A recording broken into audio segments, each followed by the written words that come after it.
Hola, ¿qué tal?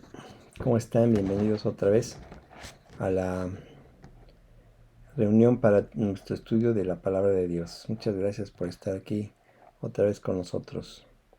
Los que se reúnen pues generalmente son eh, los que tienen interés en conocer más a fondo la palabra de Dios. No solo para ganar conocimiento, sino para ganar sabiduría y aplicar los conocimientos a nuestras vidas. Para comenzar, como siempre, vamos a ver y a resolver el quiz 451 que dice así. Primera pregunta. ¿Quiénes fueron llamados por Jesús Boanerges? La respuesta es Jacobo y Juan en Marcos 3:17, que también quiere decir hijos del trueno, por algo. 2. ¿Dónde estaban los montes Ebal y Gerizim? ¿Y qué hizo Josué allí?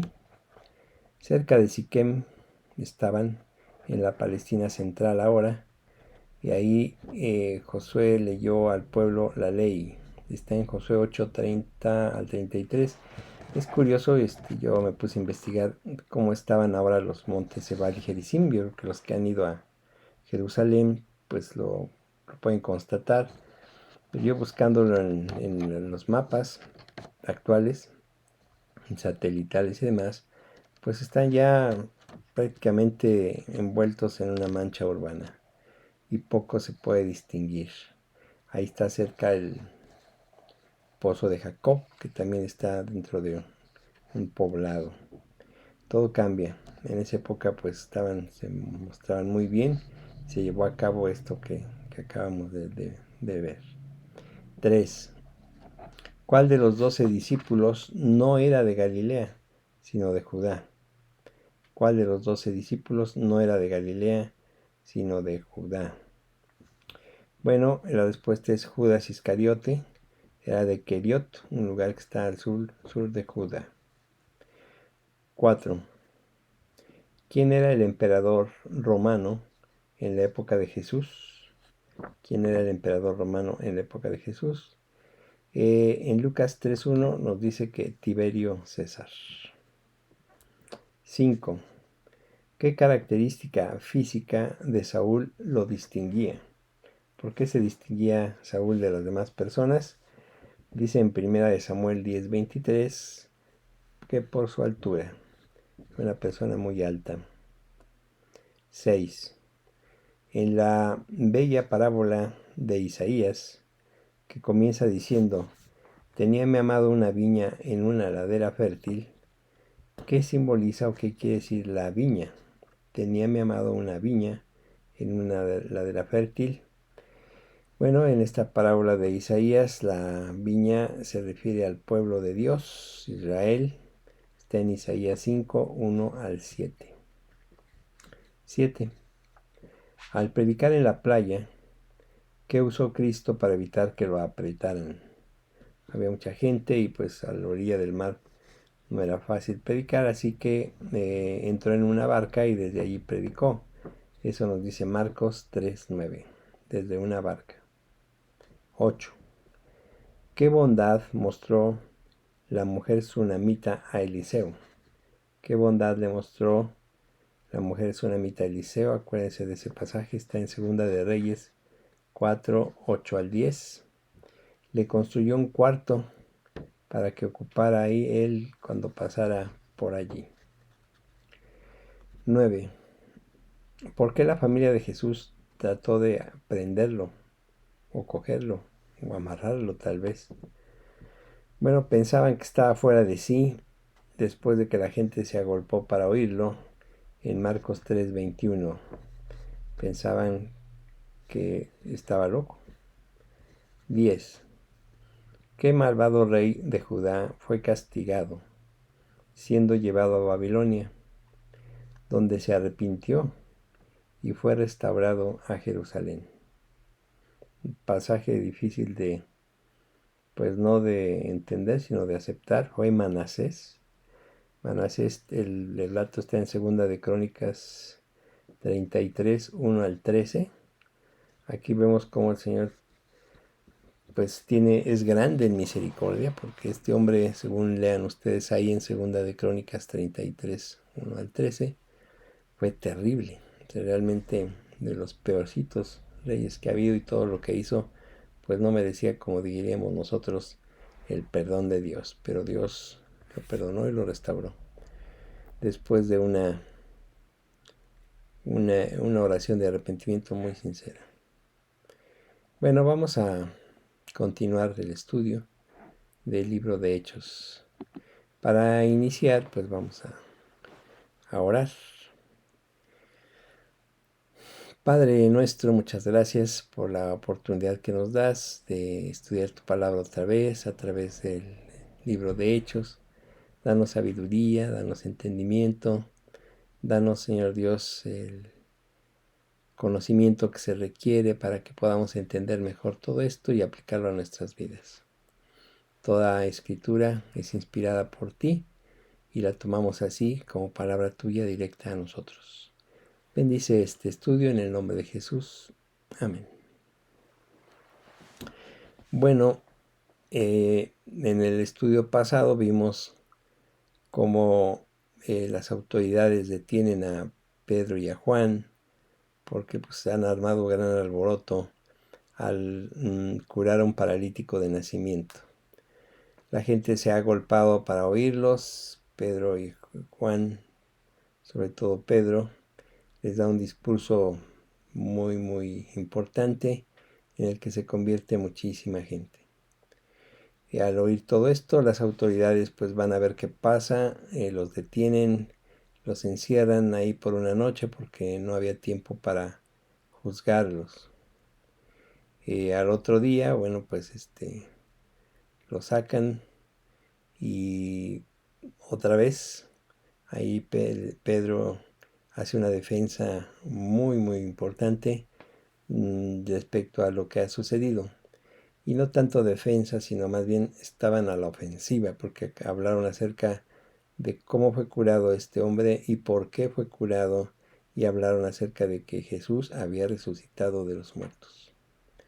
Ante el Sanedrín, ante los jueces, esto fue verdaderamente tremendo. En ese momento se habían reunido prácticamente todos los jueces, los líderes del pueblo judío en el aspecto religioso. Y lo que Pedro estaba diciendo pues fue realmente tremendo, porque acusaba también al Sanedrín y a los jueces directamente de la muerte de Jesús. Bueno, vamos a continuar en el capítulo 4. Vamos a leer los versículos 13 y 14. Entonces, viendo el denuedo de Pedro y de Juan, y sabiendo que eran hombres sin letras y del vulgo, se maravillaban y les reconocían que habían estado con Jesús. Y viendo al hombre que había sido sanado, que estaba en pie con ellos, no podían decir nada en contra. Bueno, por supuesto que Pedro y Juan no tenían ninguna formación formal como la que tenían los del Sanedrín, que más bien a eso se referían, a personas que no habían sido educadas como ellos habían sido educados. No habían sido educados a los pies de algún rabino importante, de algún maestro importante. Pero aún así hablaban con una libertad y una franqueza que admiraba a sus oyentes. ¿Cómo podían estos hombres no educados formalmente sostener una disputa teológica con los miembros del Sanedrín? La respuesta no era difícil de encontrar, ya que ellos reconocían el hecho de que habían sido los compañeros o seguidores de Jesús. Los miembros del Sanedrín recordaban a Jesús, muchos de los ahí presentes recordaban cómo Jesús enseñaba, y Jesús enseñaba así, con muchísima autoridad. Y también sabían que Jesús no había sido educado como ellos habían sido educados. La gente se expresaba con la misma sorpresa acerca de Jesús. En Juan 7:15 dice, y se maravillaban los judíos diciendo, ¿cómo sabe este letras sin haber estudiado? Bueno, nadie podía equipararse con las enseñanzas de Jesús, con la seguridad que tenía al manejar las escrituras, por su habilidad sin error para citar los principios que confirmaban su enseñanza, y esto desconcertaba mucho a sus oponentes. Jesús había impartido algo de este don a sus discípulos, y no solo Jesús enseñaba, sino que apoyaba sus enseñanzas con señales y prodigios. Y ahora Pedro y Juan estaban haciendo lo mismo. La curación del paralítico era evidente y estaba parado junto a ellos como testimonio. Y al mismo tiempo ellos habían dicho que ese hombre había sido sanado por el poder del nombre de Jesús, cosa que sus jueces no podían negar. Realmente los atraparon ahí y no podían hacer nada porque la prueba de que Jesús seguía curando a través de los discípulos era el hombre ahí junto de ellos, sano. Bueno, Hechos 4, 15 al 17. Entonces les ordenaron que saliesen del concilio y conferenciaban entre sí, diciendo: ¿qué haremos con estos hombres? Porque de cierto señal manifiesta ha sido hecha por ellos, notoria a todos los que moran en Jerusalén, y no lo podemos negar. Sin embargo, para que no se divulgue más entre el pueblo, amenacémosles para que no hablen de aquí en adelante a hombre alguno en este nombre. Bueno, pues lo sacaron de ahí para conferenciar entre ellos. No era fácil saber qué hacer ante esta situación delicada. Ellos, estos discípulos, no habían quebrantado ninguna ley al curar al paralítico. Además, se habían convertido en héroes populares y realmente sería, pues, políticamente incorrecto castigarlos. Por otro lado, también sería políticamente incorrecto dejarlos en libertad e ir por ahí enseñando y sanando en el nombre de Jesús. O sea, en realidad se estaban enfrentando ahora a un problema serio estas autoridades, un problema que ellos parecían ya haber resuelto con la condenación y muerte de Jesús, pero ahora la forma de tratar este asunto era más difícil que antes. Lo que finalmente decidieron, pues realmente mostró la debilidad del Sanedrín en ese momento. Despidieron a Pedro y a Juan amenazándolos de severas consecuencias si lo hacían otra vez. Como decirles, no lo vayan a hacer otra vez porque les va a ir muy mal. Pero era todo lo que podían hacer. Lo que llama la atención es que ni aquí ni en ninguna ocasión futura las autoridades tomaron acciones serias para rechazar la afirmación más importante del mensaje de los apóstoles. O sea, en realidad el mensaje de los apóstoles principalmente era la resurrección de Jesús. Pero ellos no rebatieron nada ahí. Realmente, si parecía posible refutar este punto, esta realmente era una oportunidad inmejorable para demostrarles a los judíos que Jesús no había resucitado, porque estaba el pueblo, todo el mundo. Si ellos lograban echar abajo el argumento de la resurrección en ese momento, el recién iniciado cristianismo realmente se hubiera visto en problemas serios y hasta hubiera desaparecido. Pero los apóstoles hablaron claramente de la resurrección cuando les dijeron a las autoridades que Jesús había resucitado de los muertos. Y lo más seguro es que esas autoridades así lo entendieron. O sea, realmente sabían que el cuerpo de Jesús había desaparecido. Mateo 28:13 dice, acuérdense de este pasaje, cuando los soldados fueron a hablar con Caifás, les dijo: decid vosotros, sus discípulos vinieron de noche y lo hurtaron estando nosotros dormidos. O sea, sabían que el cuerpo de Jesús se había desaparecido, que la tumba estaba vacía. Ellos en realidad, cuando despidieron a los apóstoles sin realmente refutarles nada de eso, pues confirmaba que ellos conocían o sabían mucho acerca de la resurrección de Jesús. El cuerpo de Jesús se había desvanecido completamente y todos los recursos a disposición de los judíos, de estos jueces, no podían surtir efecto para refutar este hecho. Aunque por sí misma la desaparición del cuerpo de Jesús no probaría en sí mismo la resurrección, sin embargo los apóstoles dicen que Jesús estaba vivo y que además había recibido confirmación pública por el milagro realizado de la curación que se había hecho en ese hombre. Ellos les dijeron: por el poderoso nombre de Jesús este hombre está sano. Y pues las autoridades dicen: pues como un hombre muerto puede sanar. Pero les dicen: él resucitó, él está vivo, y por su poder nosotros hemos resucitado, hemos curado a este hombre.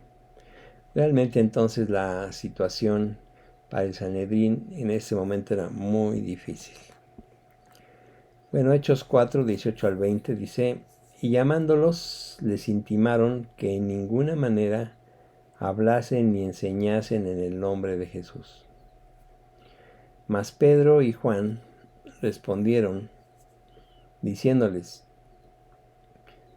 juzgad si es justo delante de Dios obedecer a vosotros antes que a Dios, porque no podemos dejar de decir lo que hemos visto y oído.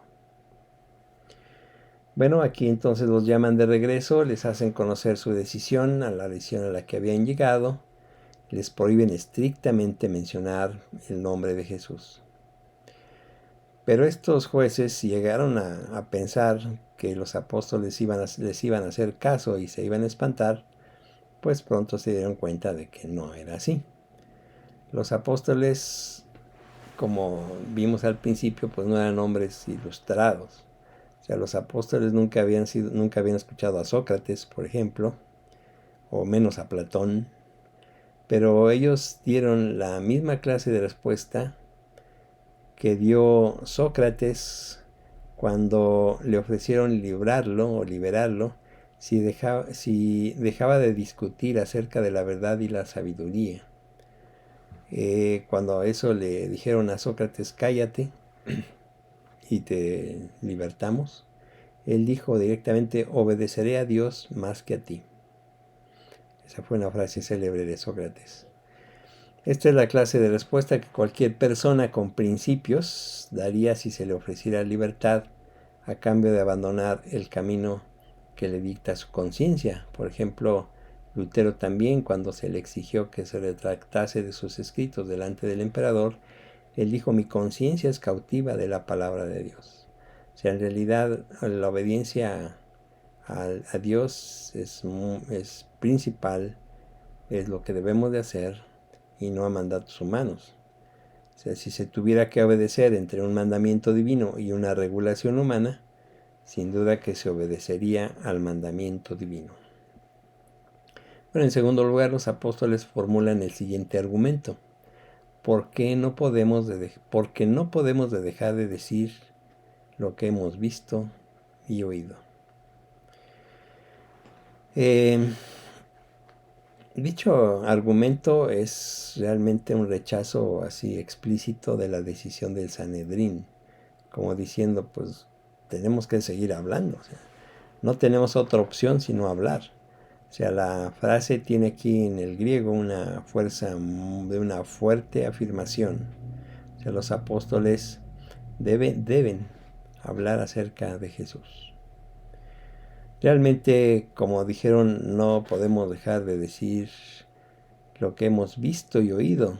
Ellos habían visto a Jesús resucitado después de su muerte, habían sido testigos de su resurrección y de su ascensión al cielo. Habían escuchado sus instrucciones respecto a la restauración de Israel y su comisión de ser testigos de Jerusalén hasta lo último de la tierra.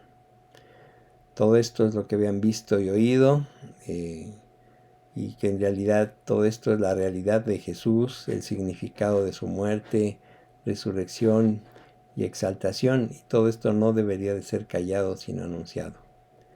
No podían ser silenciados como resultado de una orden puramente humana. Hechos 4:21 al 22 dice: ellos entonces les amenazaron y les soltaron, no hallando ningún modo de castigarles por causa del pueblo, porque todos glorificaban a Dios por lo que habían hecho, ya que el hombre en quien se había hecho este milagro de sanidad tenía más de 40 años. Bueno, aquí, a pesar del abierto desafío, el Sanedrín no hizo nada, sino solo repetir las amenazas de severas penas. Y pues en realidad aquí no podían hacer otra cosa, porque el entusiasmo popular fue tan grande que se quedaron cortos aquí. Lucas aquí señala en realidad la edad del exparalítico, nos dice 40 años, más de 40 años. Lo hace porque en realidad, como médico, sabía que después de los 40 años es imposible curar una enfermedad congénita. Actualmente todo lo que se hace es cuando nacen y en los primeros años a ver qué se puede lograr, pero 40 años después pues ya no. Esto que hicieron los judíos, lo que hizo el Sanedrín, fue realmente un error que cometieron respecto al cristianismo recién iniciado, que para ellos era una secta nueva. O sea, este error fue fatal para ellos mismos, porque no había necesidad de arrestar a los apóstoles, pues de esa manera se llamó más la atención y se les hizo mártires. Pero ya que los habían arrestado, tampoco debieron haberlos librado tan rápido. O sea, el arresto y la liberación rápida solo aumentó el número de creyentes. Pues esos eventos mostraron, por un lado, que esa nueva secta tenía un poder que las autoridades temían tanto como para perseguirlos. Y por el otro lado demostraron que no había peligro en ser discípulo de Jesús. O sea, todo esto fue lo que provocó esta decisión de ellos. Realmente estaban muy desconcertados, no sabían qué hacer, y como vamos a ver más adelante, el desconcierto siguió todavía mayor. Hechos 4:23 al 24. Y puestos en libertad, vinieron a los suyos y contaron todo lo que los principales sacerdotes y los ancianos les habían dicho. Y ellos, habiéndolo oído, alzaron unánimes la voz a Dios y dijeron: Soberano Señor, tú eres el Dios que hiciste el cielo y la tierra, el mar y todo lo que en ellos hay. Piense que al salir libres, dice aquí que los apóstoles regresan a los suyos. ¿Quiénes son los suyos? Bueno, por supuesto no los 5,000 ya convertidos, porque pues no habría lugar para estar ahí, sino probablemente los que se acostumbraban a reunir en el aposento alto. O sea, los creyentes se reúnen para orar ahí. Seguramente se reunieron ahí para orar por ellos que los habían detenido, y ahora ya están libres. Regresan e informan lo sucedido, diciendo que los judíos los habían interrogado. Ellos mencionan todo lo que los judíos les dijeron, pero no mencionan lo que ellos les dijeron a los judíos. Y aquí en realidad sucedió lo que debe suceder, o la reacción que todo creyente debe tener ante situaciones adversas, que es orar. Ellos dicen al inicio: Soberano Señor, tú eres el Dios que hiciste el cielo y la tierra, el mar y todo lo que en ellos hay. Qué bonita forma de iniciar una oración, de referirse o hablar hacia el Señor directamente. Realmente eso es muy importante, reconocer a quién nos estamos dirigiendo. La oración que aquí nos describe Lucas es de un lenguaje muy bonito, usado mucho en las liturgias judías también. Esto recuerda, y es una oración que está moldeada sobre una petición hecha por Ezequías, cuando el ejército asirio había sitiado Jerusalén. En Isaías 37:16 dice: Jehová de los ejércitos, Dios de Israel, que moras entre los querubines, solo tú eres Dios de todos los reinos de la tierra. Tú hiciste los cielos y la tierra. O sea, realmente al iniciar una oración, pues es una forma muy adecuada de dirigirnos a Dios, reconociendo que quién es Él. Soberano Señor. O sea, esa es la palabra clave de todo esto, es soberano. Gobierna todo, hizo todo, gobierna todo y sustenta todo. Ha planeado todo y todo lo está llevando a cabo como Él ha querido. Hasta lo más íntimo tuyo Él conoce, hasta el problema y la situación que estás pasando Él conoce, y también Él ha permitido o designado. Entonces, nuestras oraciones, en lugar de llegar directamente y sobre el asunto, pues sería conveniente que pensaras a quién se lo estás pidiendo, a menos que sea una oración de urgencia, ¿no? Así de que las cosas terribles, Señor, como cuando se estaba hundiendo Pedro en el mar y no se puso a decir soberano Señor, tú eres el Dios, sino que dijo: Señor, ayúdame, sálvame, dijo: Señor, sálvame. Una oración breve, pero era urgente. Cuando estamos no tan urgentes, no tan necesitados ahí, o sí necesitados, pero tenemos tiempo, pues podemos hacer una oración de este tipo. Los creyentes se dirigen a Dios como soberano Señor.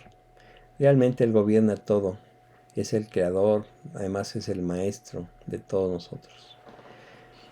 Dios gobierna su creación, así que en realidad jamás el hombre podrá alzarse contra el Dios soberano por más que quiera. Hechos de los Apóstoles 4, 25 al 28. La oración continúa diciendo que por boca de David tu siervo dijiste: ¿por qué se amotinan las gentes y los pueblos piensan cosas vanas? Se reunieron los reyes de la tierra y los príncipes se juntaron en uno contra el Señor y contra su Cristo, porque verdaderamente se unieron en esta ciudad contra tu santo Hijo Jesús, a quien ungiste, Herodes y Poncio Pilato, con los gentiles y el pueblo de Israel, para hacer cuanto tu mano y tu consejo habían antes determinado que sucediera. Bueno, aquí en esta oración los discípulos citan el Salmo 2, y aquí ellos ven cómo se prueba su cumplimiento por lo que recientemente se está llevando a cabo o se había llevado a cabo. O sea, la cita de este salmo es muy apta para esta situación, porque los apóstoles sienten el poder de esa jerarquía religiosa que se cierne sobre ellos. El salmo dice: ¿por qué se amotinan las gentes? En realidad la traducción hebrea más correcta es: ¿por qué se enfurecen las naciones y los pueblos piensan cosas vanas? O sea, los enemigos de Dios creen que han vencido a la iglesia de Dios, crucifican a Jesús, ponen en la cárcel a los apóstoles. Por eso dice: piensan cosas vanas. Todo esto lo hacen ellos, la gente, impunemente, pero estas acciones que ellos hacen son inútiles.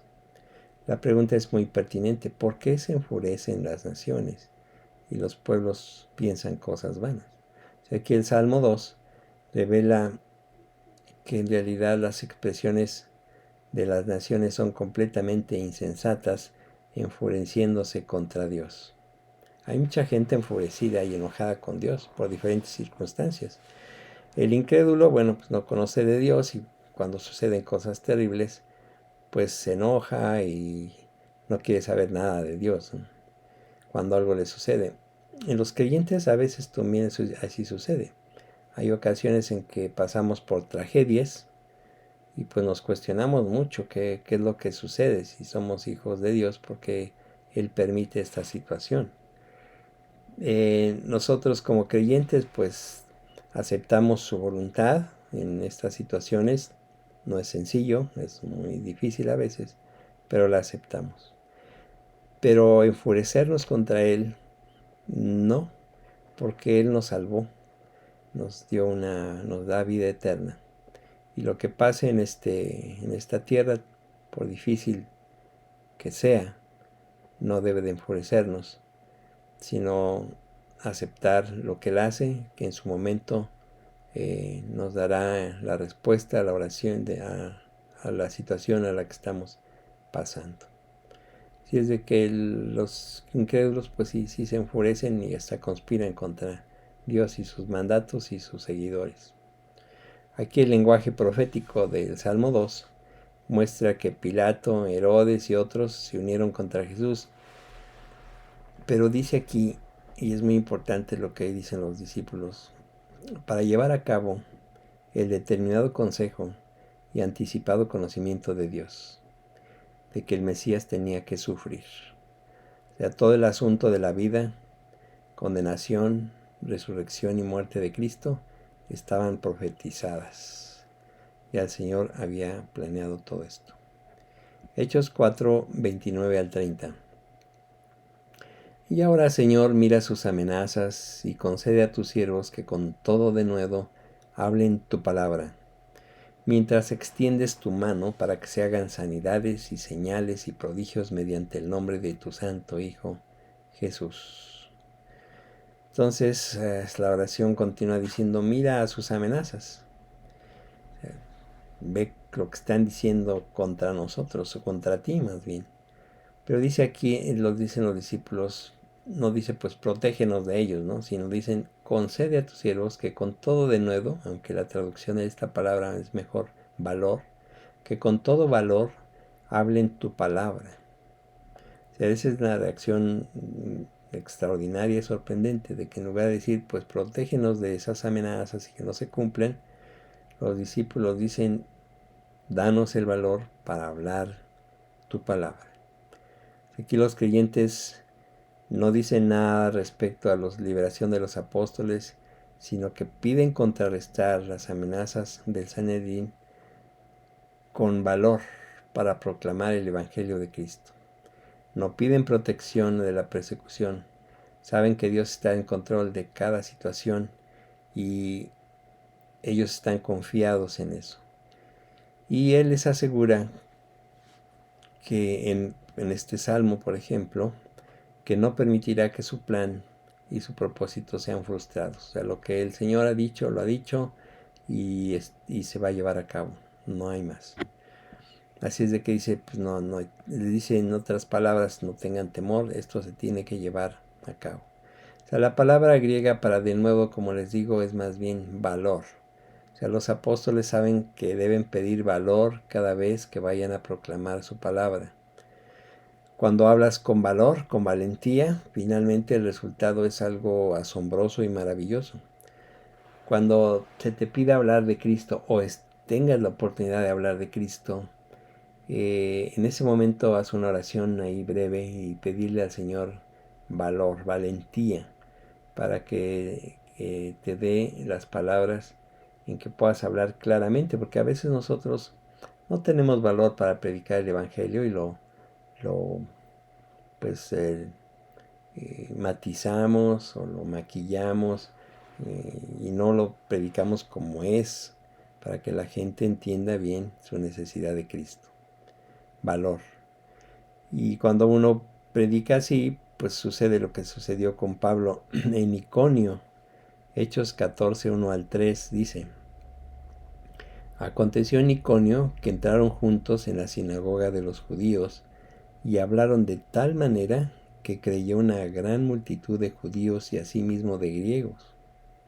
Mas los judíos que no creían excitaron y corrompieron los ánimos de los gentiles contra los hermanos. Por tanto, se detuvieron allí mucho tiempo, hablando con denuedo, confiados en el Señor, el cual daba testimonio a la palabra de su gracia, concediendo que se hiciesen por las manos de ellos señales y prodigios. Bueno, también acá, los apóstoles, los discípulos piden el valor y que se confirmen esa predicación con las señales y los prodigios. Cuando Dios te da el valor para hablar de su palabra, realmente hablas con elocuencia, con efectividad, generalmente en medio de un ambiente hostil. Aquí los apóstoles les confirman su predicación por medio de señales milagrosas. O sea, estas señales, dicen los discípulos, que son en el nombre de tu santo siervo Jesús. O sea, en realidad, la predicación de ellos venía confirmada por las señales, sanidades, señales y prodigios que hacían, tanto ahí en el momento con Pedro y Juan, como en Pablo en el pasaje que acabamos de leer. Hechos 4:31. Cuando hubieron orado, el lugar en que estaban congregados tembló, y todos fueron llenos del Espíritu Santo y hablaban con denuedo la palabra de Dios. Bueno, no todas las oraciones, todos sabemos, reciben una respuesta inmediata.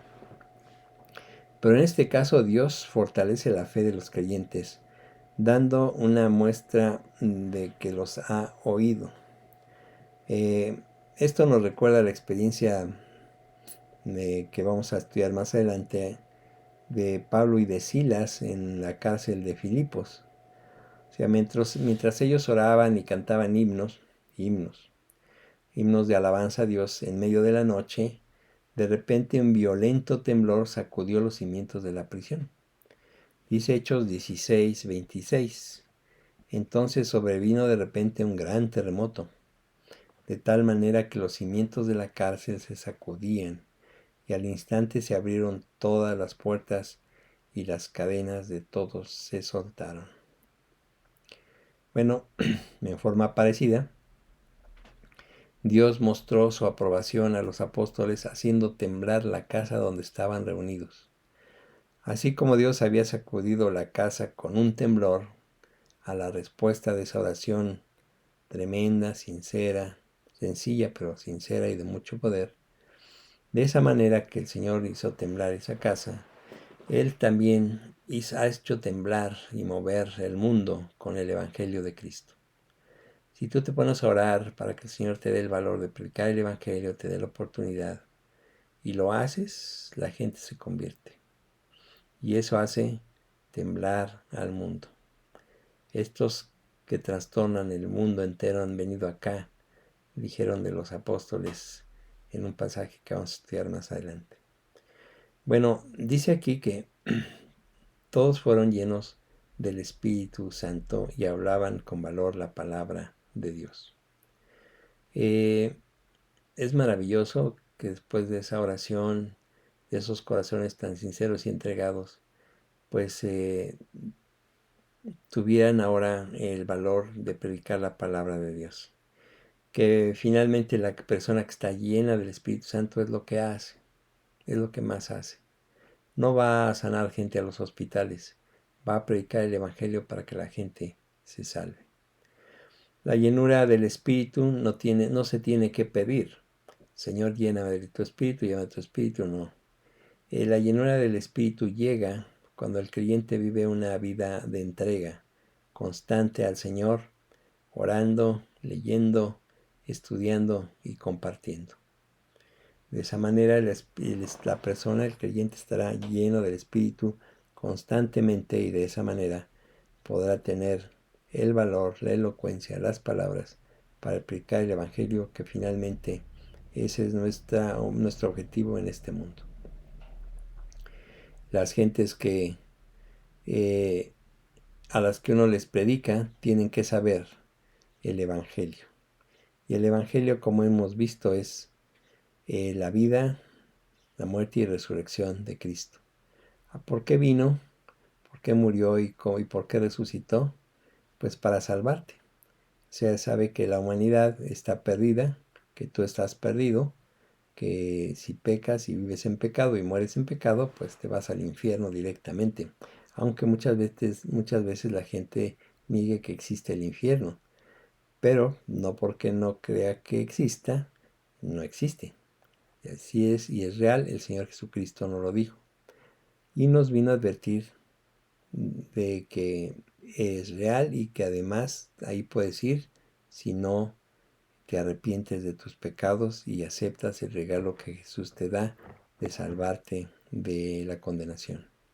¿Cómo lo hizo Jesús? Pues lo hizo muriendo en la cruz, porque tú tenías que morir y pagar por tus pecados. Jesús dijo, no, yo voy a morir por ellos para que ellos puedan tener vida eterna y salvarse. Claro, el Señor ya murió en la cruz hace 2000 años y no toda la gente se salva, porque ese sacrificio se tiene que aceptar, que apropiar, que hacer nuestro para que sea efectiva la salvación. Si tú has pecado, que seguramente sí, pues ahora pídele al Señor que te dé, que venga a ti y que te salve de esos pecados, porque en realidad nosotros no vivimos aquí mucho tiempo, nos vamos a morir, pero si morimos en pecado nos espera el infierno. Si nos arrepentimos y aceptamos lo que Jesús hizo por nosotros, nos vamos al cielo. Si lo entiendes y quieres pasar de muerte a vida y salvarte, lo puedes hacer pidiéndole al Señor que te perdone y aceptando lo que Él hizo para ti. Si lo quieres hacer, pues te voy a guiar en una oración pues sencilla, pero que sea sincera, para que tú pases de muerte a vida. Vamos a orar. Señor Dios, entiendo que soy pecador y que el pecado me condena.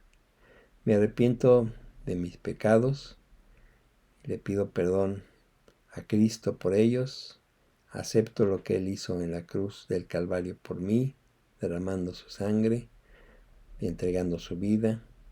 Lo acepto como Salvador para mi vida y también creo que Él resucitó al tercer día de entre los muertos y ese poder con el que resucitó también es conferido a mí para que yo también resucite después de morir físicamente. Padre, creo esto porque tu palabra lo dice en el nombre de Cristo Jesús. Amén. Esto la Biblia le llama el nuevo nacimiento. Tú puedes decir, ¿por qué tan sencillo? Bueno, pues porque no se podía de otra manera. Tendrías que ser crucificado ahí, pasar todo un calvario para poder salvarte de tus pecados, pero aún crucificado y sin arrepentirte de nada serviría. Jesús paga por ti para que tú te arrepientas y aceptes lo que Él hizo y con eso te salvas a un precio muy alto para Él, pero para ti muy, muy sencillo. Bueno, espero que estén bien todos y repasen este pasaje, está muy interesante. Y pues si Dios quiere nos vemos la próxima semana para continuar nuestro estudio del libro de Hechos. Que Dios les bendiga.